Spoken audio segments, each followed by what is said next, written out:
Is horizontal stripes, are they widening? On camera? Yeah. Yeah, it's okay. You need to bulk up. You're slim.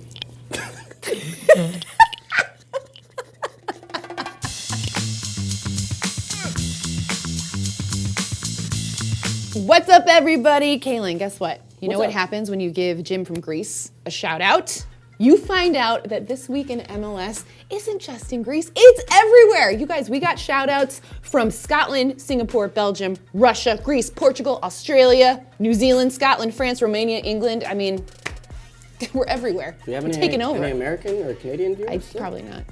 we've lost our hometown crowd. Well, I would imagine that would happen because we're big. We're so globally cultured, the two of us. I know. It would attract a diverse audience, of course. I know. Well, we want to thank everybody for tuning in, and hopefully you guys enjoyed all the action this weekend. We sure did. We're going to start with our TWIM takeaways. Oh, but before we do that, I just want to let everybody know that might have a little BTW update coming for you at the end of the show. Ooh. See how I did that? I teased it. Wait, I didn't know about this. I'm excited. Tease. I know. Wow.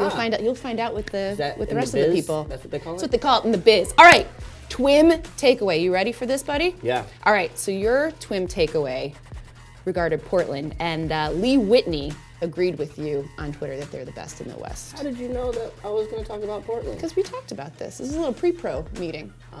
Another terminology. See? I like it. Portland's been the best team in the West for me. I mean, they've come out the gate flying. And I think somebody preseason may have said that they were being slept on because everyone's talking about Seattle with their MLS Cup, of course. But Caleb Porter has these guys flying. Fernando Adi up top as a reference point. Defenders have to collapse in on him, which is opening up space in the midfield for guys like Valeri and Nagby, who are really motivated to start the season as well. So I think this team, they're on a record pace for goals scored now. Yeah. Playing Minnesota. Sorry. I told myself I wasn't going to do this week. And shout out to Minnesota for really, they almost beat Colorado in an environment that's big point ridiculous. for them. But yeah, Portland for me, best in the West. That's my TWIM takeaway. TWIM takeaway. All right, my TWIM takeaway is, I know we were talking about them a ton last week, but I got to do it again. Atlanta, man. This team is so much fun to watch. Zachary Roberts agreed with me on Twitter. He said, Atlanta is for real. 45,000? Another sellout. They beat Chicago 4-0. Josef Martinez can't stop scoring goals. I mean, they score 6 against Minnesota. 4 goals yesterday. They've got 11 goals on the season. Now, obviously, it's a long season. A lot can happen. But when you look at the firepower that they have, they are so much fun to watch. They're dynamic. I know that they were really excited about this team when they were assembling it. We talked to Carlos Bocanegra at the draft, and he was super excited about it. But you have no idea until you actually see them out there producing. And so they've just got to be feeling really good about how the season has started. Were they chanting Susannah?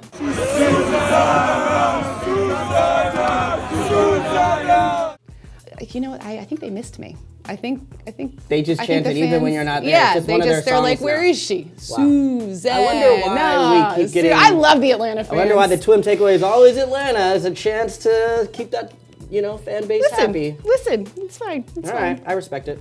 All right, big day at This Week in MLS. We have Brian Dunseth joining us, former MLSer, former U.S. men's national team member, current broadcaster. What else can we throw at you? Whatever you want. I'll take it. I accept all of it at this point. I love it.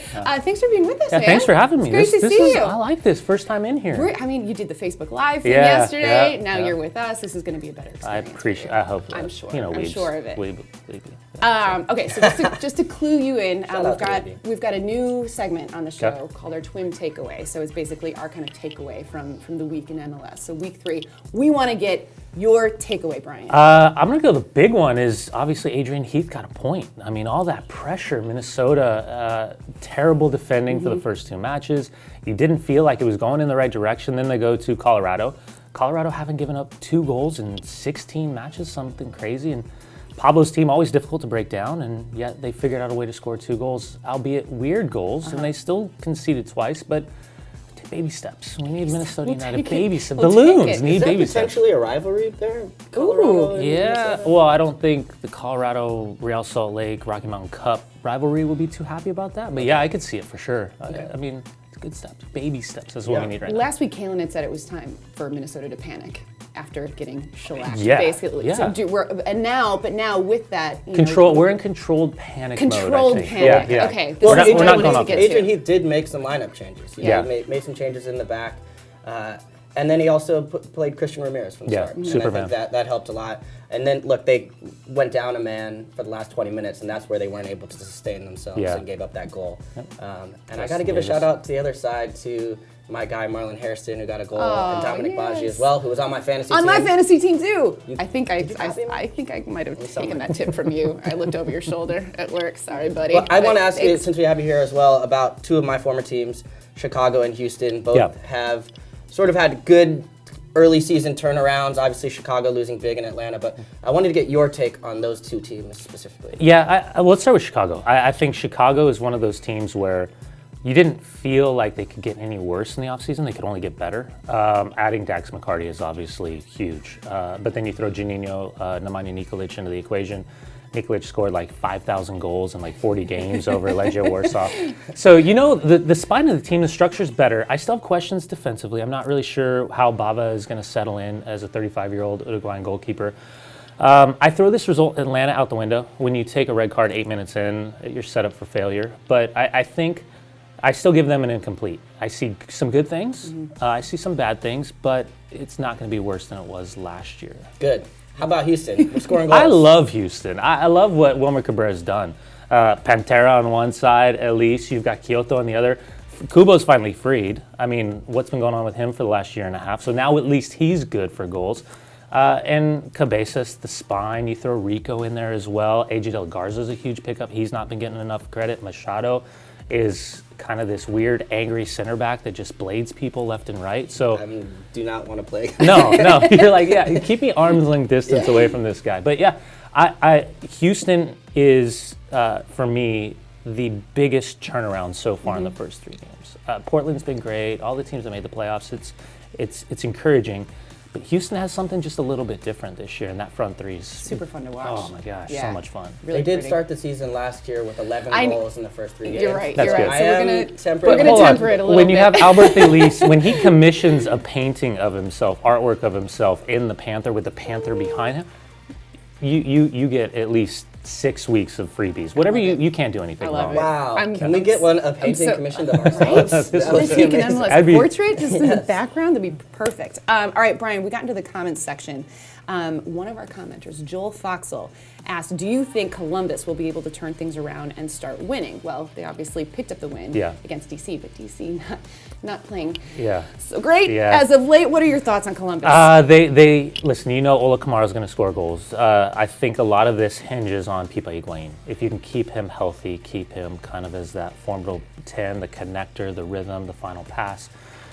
It's interesting, Ethan Finley being on the bench and coming off, and if he absorbs that role, how does he kind of fit in mentally with that group, knowing that he's an out-and-out starter and he's been rewarded historically, Miram on the other side. So I think this is a playoff team. There's still going to be some ups and downs, a lot of new faces, but the one thing you know with Berhalter is he has a system, albeit that system somewhat changing, kind of a 3-4-2-1-ish type of formation. So I like it. I think it's a playoff team, but again, we're 3 weeks into the season. Yeah. DC, on the other hand, probably, I don't know about time to, maybe a controlled panic. Controlled panic. Controlled panic. More I like controlled that term. panic. But you get Acosta back. At least he's playing. Right. Ian Harkes, I think, has been pretty good in the 2 games that he's played. But seeing Patrick Mullins pop up with that hamstring and going down 12 minutes in, it's not a good time. That defense looks shaky. Yeah. You know who, in these times I'm looking at on the bench? Bobby Boswell. just Bobby sitting there on the Boswell, your bench. boy. Well, you see sometimes Birnbaum being a little bit isolated. Yep. Now, granted, I think he can do better as well. Absolutely. But I think, that partnership seemed to work, and I know Sean Franklin is a guy they want to transition to a new position in the middle. Yep. But I think you look down that bench and you're like, maybe it's time to give Bobby another look. Yep, absolutely. Yes, sometimes not always about athleticism. Sometimes it's about reading the game. Right. Reading the game. All right. That's at least our men's league. Right. Keep the game in front of you. Yeah, exactly. Let it go, Calen. Let it go. So we've got an international break coming up, but Yeah. you are going to be on the call for one of the MLS games that will be played. Yeah. Red Bulls, RSL, Yeah. and for you, you said the story's going to be who is not playing. Yeah, you in don't this always game. want to focus on the negative, right? Especially when you want people to tune in. But Nick Rimando with the national team, Albert Rusnak got called into Slovakia, Kyle Beckerman took a very fascinating double yellow card in the first half against the LA Galaxy, and then on the other side, Sasha getting the late call-up. So it is about who's not there. That is a big storyline, but I think the one thing that I was really impressed with was Jeff Cassar took a risk this past weekend, and he went with the two young under-20 players, Bofo Salcedo on the left and Brooks Lennon on the right, and those two young players, the service they were providing for Yeromov Sisian, he was excited, and then just the individual athleticism, going at people, running at people.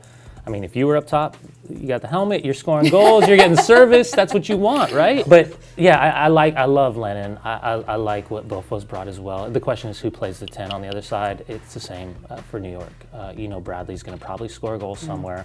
What's going on with Royer? Is Davis continue to develop alongside Felipe? And in the back, Shane Long, how does he settle in against Paranel? Let's give a quick shout out to Bradley Wright Phillips, 70 goals. I Yeah. think the fastest Also- regular season, Frightening. I think, in 3 years. Header, man. Yeah. That was tremendous. Yeah, that's nice. And he does it in different ways. Yeah, he sure does. Good dude. BWP. Really good BWP. Brian, thank you so much Thanks for for joining us, having me. man. This is Come back awesome. anytime. I would love to. Anytime. Don't make that invitation. I might be here. Oh, you're here. You're in the oil painting now, man. Come on. Well, there are 2 other games this weekend, but there is also a very big game on Friday night in San Jose. U.S. men's national team taking on Honduras, World Cup qualifier. And this is a nice little transition into our twin trifecta because there were some players that you wanted to talk about that will be playing in this game. Well, yeah, to lead off my trifecta, I'm going with Jordan Morris, of course, Seattle Sounders player, and I think he may now be inserted into the starting lineup alongside Josie Altidore, potentially against Honduras now that Bobby Wood has gone down with an injury. Yep. And Clint Dempsey might also feature. But yeah, so Jordan Morris is number 1 for me. Number 2 is a guy he'll partner with, Josie Altidore, who's been an absolute beast. Now, Vancouver didn't do themselves any favor with Breck Shea getting the red card and then really putting themselves under the gun. But Josie with a goal and an assist, just a beast in the box, holds him off, nice finish. And then my last one, of course. Could it be? Who could it be? Could it be Kyle Laren? Kyle Laren, Yeah, you got it. there it is. Giving me all the fantasy points. He's got 3 goals already in 2 games, 2 wins, of course, for Orlando City. 2 beautiful wins at home. Yep. Watch the movement Orlando, by the way. Plug. Plug. But I think the goal he scores, the second goal in this one, is a goal that you wouldn't see from him maybe last year, where before it was more just reactions, strong play in the box. This one, there's a beautiful little touch from Rivas, and Kyle is able to kind of continue his run, goes right in behind. I think that's a big step in his development, and Jason Christ spoke about that as well, as just seeing his movement off the ball to be able to score goals, just another weapon in the arsenal for him. Yeah, he's doing well for you. I'm happy for you. Sorry. Just give me some time to talk about Kyle. Oh my gosh. Come All on. right, so my twin trifecta. Yeah. Here we go. I think he was in my trifecta last week, but it bears repeating. Josef Martinez. This guy is amazing. 5 goals in his last 2 games. The angle of that second goal was ridiculous. I don't know how he found the top of that net. It was like, he had He like played a it so sliver. cool too. After he just kind of like studied. He was it, like, just what? Yeah. Of course. So that guy is a goal-scoring machine, making an early case for golden boot, perhaps. My number 2 is Maxi Urruti for FC Dallas. 2 big goals, and that was a come from behind win. Had a beauty in the CCL game. Tight angles. Another one, I know, it was incredible. And so I think, we talked a lot about Calen Acosta and how well he's been playing, but Maxi Urruti, a big part of Dallas's success. And number 3, I'm gonna give some love to Benny Feilhaber. Oh, yeah. Beautiful goal for him that and also sort of broke the jinx for KC. Finally scores a goal. He hits it kind of like a set piece, Yeah. actually. Like the way he strikes it, I think he kind of catches Bingham leaning a little bit. Yep. But what are you going to do to save that? No, you can't. I mean, it's not savable. Now Bingham on the other one, maybe. Okay, move on. This is a happy talk. But also that KC midfield doing outstanding things. So Yeah, there you I go. thought KC Kansas love. City was going to be fine. They get some goals and they look strong in the back. So big Sooz. Do you know what time it is? I do know what time it is. What time is it? Do you know what time it is? Do you? Do you know what time Family it is? Feud time. Oh, beat me to the punch. Beat me to the punch. Did you see that? What was your did you see that? All the moves, all the like fancy tricks this week. I don't know what was going on in MLS, but people were going off. It was basically like just like a trick show where like Kai was Megan dudes. Who else did we get? Oh, Patrice Bernier, the People's Champ, was just rainbowing guys, He's so putting smooth. over people's heads. It was ridiculous. Acosta, all these guys were getting after it, and it was really fun to watch. Yeah. Yeah. Good ones. I like it. So my, did you see that, was actually involved both of us. What's that? We Oh. Yeah. forgot So already. for our Jeez. viewing audience, Calen and I partnered for a beer pong tournament Yes. this weekend. We are adults. And It was for we charity. are- It was for Planned Parenthood. Exactly. We won one game. We won one. We started we off started hot. out hot. Yeah, and we were then repping in kinda- our Chicago We had our Fire Chicago shirts. Fire shirts on. Tough weekend for exactly. I think the it Fire. was sort of we didn't help. Yeah. kind of indicative of how that weekend was going to go. But Yeah. you know what? We had fun. Solid partner, man. Respect. We both had moments in that. All right, so Calen, I have one more. Did you see that? Can I do two today? Yeah, go for it. I'm This gonna. is your I'm gonna. day. And this is actually Yeah. like a preemptive. Did you see that? Because you haven't seen it yet, but I teased it in the beginning of the show. BTW is coming back. BTW is coming back. I'm so Nice. excited. So this week, Can you give us a hint? I will be getting some ink, as will an MLS player, and I want you guys to guess who I'm getting tattoos with. Wow. It's gonna be Who's pretty. got all the tattoos It's gonna- in there's MLS? there's many options There's a here. lot of options, But I yeah. want you guys to get in the comments and like take some guesses. Also, if you as have to any who- suggestions for Susannah's tattoo, be nice, guys. maybe Let's keep it tasteful. Maybe an huh? homage, a helmet. Maybe a helmet. Maybe Calen's face. I don't know. That would be Just right amazing. here. Oh my god. He's with me all the time, Yes. as if I don't see you enough. Oy, good lord. Supposed to. I love I you. thought this was. Nothing but love for you, brother. Nothing but love. Guys, thank you so much for watching. Remember, get in the comments. Let us know what your thoughts were on this week. My tattoo, Calen's shirt, whatever. What's wrong with We sure? want to hear from you. Thanks for watching, guys. See you next week. It's not slimming. Stick to dark colors. We had this conversation. I know, you got a gift bag. You're really super important. Thank you. Jesus. Let's be professional.